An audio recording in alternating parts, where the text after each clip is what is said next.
পরবর্তী বড় ব্রেকিং, দিল্লিতে আইএনডিআইএ জোটের বৈঠকে 27টি বিরোধী দলের প্রতিনিধি। এই বৈঠকের আগে আসন ভাগাভাগি নিয়ে কি জট? আসন নিয়ে কংগ্রেসের সঙ্গে দর কষাকষি, এমনটাই সূত্র। আদৌ কি দানা বাঁধবে ইন্ডি জোট? যদিও রাজ্যের মুখ্যমন্ত্রী মমতা বন্দ্যোপাধ্যায় তিনি এই রাজ্যের আসন ভাগাভাগি নিয়ে মূলত কংগ্রেসের সঙ্গে তিনি তার স্পষ্ট একটা অবস্থান রাখতে চাইছেন এবং সম্ভবত আজকের এই বৈঠক থেকেও তৃণমূল কংগ্রেস তাদের নিজেদের স্পষ্ট অবস্থান রাখার চেষ্টা করবে। মূলত 27টি বিরোধী দলের প্রতিনিধিদের নিয়ে দিল্লিতে বৈঠক আইএনডিআইএ জোটে বা ইন্ডি জোটের বৈঠকের আগে আসন ভাগাভাগি নিয়ে আদৌ কতটা জট রয়েছে সেইটা নিয়ে একটা বড় প্রশ্ন। আমরা একাধিক আরো বিস্তারিত তথ্য জানবো আমাদের প্রতিনিধিকে। বৈঠকে পৌঁছেছেন ইতিমধ্যে সোনিয়া গান্ধী, মমতা বন্দ্যোপাধ্যায়। এই নিয়ে মোট 27টি বিরোধী দল নিয়ে এই বৈঠক হচ্ছে এবং সেই বৈঠক সম্পর্কে আমরা আরো বিস্তারিত তথ্য জানবো। আমাদের প্রতিনিধি আমাদের সঙ্গে রয়েছেন ভাস্কর মৌসুমী, ভাস্করের থেকে বিস্তারিত জানবো। ভাস্কর, এর আগে আমরা যখন দেখলাম যে 5 রাজ্যের ভোটের ফলাফল বেরোলো, তারপরেই একটা বৈঠক দেখা হয়েছিল। কার্যত সেই বৈঠক আদৌ কি হয়েছিল আমরা সেটা দেখতে পেয়েছিলাম।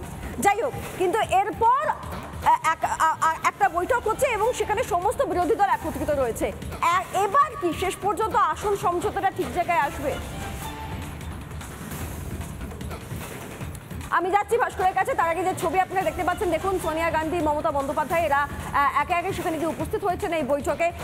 আজকে তাদের বৈঠক রয়েছে, মোট 27টি দল রয়েছে এই বৈঠকে এবং আইএনডিআইএ জোটের যে বৈঠক, সেই বৈঠক শেষ পর্যন্ত কতটা ফলপ্রসূ হয় এবং এই বৈঠকের কোনো প্রভাব আদৌ আগামী লোকসভা নির্বাচনের পরে কিনা, এটাই এখন দেখার। ভাস্কর, আজকে সব থেকে বড় প্রশ্ন হচ্ছে আসন সমঝোতা কি করতে পারবে এই জোট, নাকি নিজেদের মধ্যে লড়াইটা জারি রাখবে, যার ফল নাকি কিছুটা এই শেষ বিধানসভা ভোটগুলিতেও পাওয়া গিয়েছে বলে অনেকেই মনে করছেন।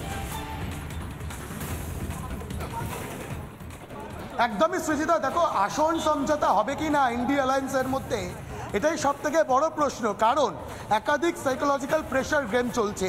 তৃণমূল কংগ্রেস 2019-এর লোকসভা নির্বাচনকে সামনে রেখে এবং 2021-এর বিধানসভা নির্বাচনের ফলকে সামনে রেখে দাবি করছে যে তৃণমূল কংগ্রেসকেই কিন্তু চালকের আসনে বসানো দরকার, অর্থাৎ মমতা বন্দ্যোপাধ্যায়কে মুখ করে ইন্ডিয়া অ্যালায়েন্সের চলা উচিত। অন্যদিকে দাঁড়িয়ে কংগ্রেস, যারা শেষ 5 রাজ্যের বিধানসভা নির্বাচনের মধ্যে 3টি রাজ্যে কার্যত নিশ্চিহ্ন হয়ে গিয়েছে, তারা অবশ্য অন্য কথা বলছে। অন্তত কংগ্রেস নেতৃত্বের একাংশ তারা যেমনটা মনে করছেন যে কংগ্রেস একটি সর্বভারতীয় দল। সেক্ষেত্রে দাঁড়িয়ে তৃণমূল কংগ্রেসের মতো একটি আঞ্চলিক রাজনৈতিক দলকে যদি ফ্রন্ট সিট ছেড়ে দেওয়া হয়, তাহলে অন্য রাজ্যে ইন্ডিয়া অ্যালায়েন্স আদৌ কতটা ভোটে প্রভাব ফেলতে পারবে তা নিয়ে কিন্তু সন্দিহান কংগ্রেস নেতৃত্বের একাংশ। তার পাশাপাশি আমরা দেখেছি পাটনাতে নীতিশ কুমারের সমর্থনে পোস্টারও পড়েছে। অর্থাৎ কোথাও একটা গিয়ে ইন্ডিয়া অ্যালায়েন্স আপাতত নিজেদের মধ্যে যে দ্বৈরথ, সেই দ্বৈরথে মত্ত। মুখ কে হবেন, কাকে সামনে রেখে ইন্ডিয়া অ্যালায়েন্স 2024-এর লোকসভা নির্বাচনে এনডিএর বিরোধিতা করবে, সেটাই এখনো স্পষ্ট নয়। এবং আসন সমঝোতা কি হবে, পশ্চিমবঙ্গের ক্ষেত্রে আসন সমঝোতা কি হবে, তৃণমূল কংগ্রেসের একটা ঘনিষ্ঠ মহল কিন্তু সেখানে কিন্তু নেতৃত্বরা তারা আলোচনা করেছেন যে রাজ্যে কংগ্রেসকে সব মিলিয়ে 2 থেকে 3টের বেশি আসন ছাড়া উচিত হবে না। বামেদের সঙ্গে কি হবে, একই সঙ্গে কিন্তু অন্যান্য রাজ্যে যেখানে তৃণমূল কংগ্রেস কার্যত অপ্রাসঙ্গিক হয়ে দাঁড়িয়েছে, সেই সমস্ত জায়গায় তৃণমূল কংগ্রেসের কি ভূমিকা হবে, কংগ্রেস কতগুলি আসন ছাড়বে, বা অন্যান্য যে সমস্ত ইন্ডিয়া অ্যালায়েন্সের শরিক দলগুলি রয়েছে তারাই বা কে কটা আসন ছাড়বে। তার থেকেও বড় কথা, যেভাবে একের পর এক ইন্ডিয়া অ্যালায়েন্সের একের পর এক রাজনৈতিক দলের বিরুদ্ধে দুর্নীতির অভিযোগ রয়েছে, সেই জায়গায় সেই ড্যামেজ কন্ট্রোল কি আদৌ করা সম্ভবপর হবে? সত্যিই কি ইন্ডিয়া অ্যালায়েন্সকে দাঁড় করানো, কোনো একটা লড়াইয়ের জায়গা অবধি পৌঁছে নিয়ে যাওয়া আদৌ সম্ভবপর হবে? এই যে বৈঠক, 5 রাজ্য বিধানসভা নির্বাচনের ফল প্রকাশের পর তড়িঘড়ি বৈঠক দেখা হয়েছিল কংগ্রেসের তরফ থেকে, কিন্তু সেই বৈঠক শেষমেশ বাতিল করে দিতে হয়। কারণ আরও একাধিক তৃণমূল কংগ্রেস বা এরকম আরও একাধিক রাজনৈতিক দলের যারা নেতা, তারা সেই বৈঠকে উপস্থিত হবেন না জানিয়ে দিয়েছিলেন। তাই সেই জায়গা থেকে দাঁড়িয়ে অবশেষে এই বৈঠক হচ্ছে, যে বৈঠকে এই মুহূর্তে দাঁড়িয়ে ইন্ডিয়া অ্যালায়েন্স নেতৃত্বের কাছে এটাই সব থেকে বড় চ্যালেঞ্জ, যে অন্তত কোনো একটা সম্মানজনক জায়গায় ইন্ডিয়া অ্যালায়েন্সকে দাঁড় করানো, এই যে জোট, এই ইন্ডি জোটকে দাঁড় করানো, যাতে অন্তত নির্বাচনী প্রচার শুরু করা যায়।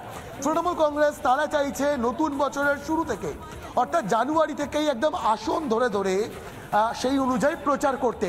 কিন্তু যদি আসন সমঝোতাই না হয়, কে কোন আসনে লড়াই করবেন, কতগুলি আসনে লড়াই করা হবে, সেই বিষয়টা যদি স্পষ্ট না হয়, তাহলে প্রচারটা কাদের হয়ে করবেন, কারাই বা করবেন।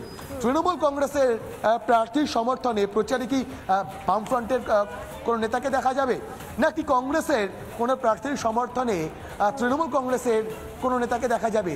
দেখা গেলে কোন আসনে দেখা যাবে, কটা আসনে দেখা যাবে, কিচ্ছু স্পষ্ট নয় সৃজিতা, কিচ্ছু স্পষ্ট নয়। এবং এই মুহূর্তে দাঁড়িয়ে আদৌ ইন্ডি অ্যালায়েন্স মাথা তুলে দাঁড়াতে পারে কিনা, সেটাই সবথেকে বড় চ্যালেঞ্জ। ইতিমধ্যে শুরু হয়ে গিয়েছে, সেই জায়গায় দাঁড়িয়ে আদৌ আইএনডিআইএ জোট বা ইন্ডি জোট আদৌ কোথায় দাঁড়াতে পারবে এবং শেষ পর্যন্ত কোনো অবস্থানে যেতে পারবে কিনা, সেটাই সবথেকে বড় প্রশ্ন। ভাস্কর, তোমার ধন্যবাদ আপাতত। তবে এই ইন্ডি জোটের বৈঠক নিয়ে আইনজীবী কৌস্তব বাগচি তিনি কি বলেছেন শুনুন।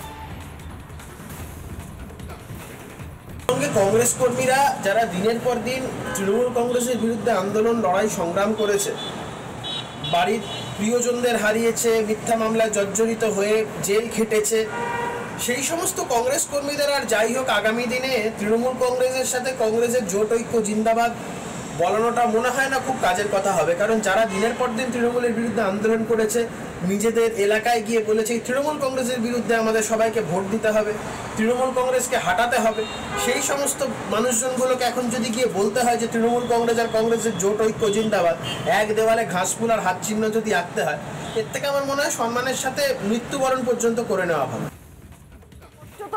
কৌস্তব বাগচি তিনি বলছেন যে এই রাজ্যে যেখানে তৃণমূল কংগ্রেসের বিরুদ্ধে লড়াই করার কথা, সেখানে যদি বলতে হয় একত্রে লড়াই করতে হবে, সেটা দুর্ভাগ্যজনক বলে ব্যাখ্যা করছেন কৌস্তব বাগচি। পাশাপাশি এই যে জোটের বৈঠকে এই বিষয়ে রাজ্য বিজেপির সভাপতি সুকান্ত মজুমদার কি বলেছেন আপনাদেরকে একবার শোনাই। শুরুর আগে পিন্ডি চটকে যাবে, ইন্ডির পিন্ডি চটকানোর টাইম এসে গেছে। তো যে মানে বাচ্চার জন্মই হলো না, হ্যাঁ, আমাদের বাংলায় একটা কথা চালু আছে না, কবে রাম রাজা হবে তারপরে বনবাসে যাবে। তো এখন গাছে কাঁঠাল গোপে তেল শুরু করেছে, কে প্রধানমন্ত্রী হবে তাই নিয়ে লড়াই। এখন দেশটাকে, দেশের ভালো কি করতে হবে, দেশের জনগণের জন্য কি করতে হবে তা তাদের মাথায় নেই। প্রধানমন্ত্রী কাকে হতে হবে সেটা নেই, কারণ প্রধানমন্ত্রী হলে কেউ নিজের ছেলেকে সেটেল করবে, কেউ নিজের ভাইপোকে সেটেল করবে, তার বিরুদ্ধে সিবিআই কেসটা হালকা করে দেওয়া যাবে, ইডি কেসটা হালকা করে দেওয়া যাবে ভাইপোর বিরুদ্ধে। এই জন্য তো প্রধানমন্ত্রী হওয়ার জন্য এত লোভ, এত দৌড়, দেশের জন্য না।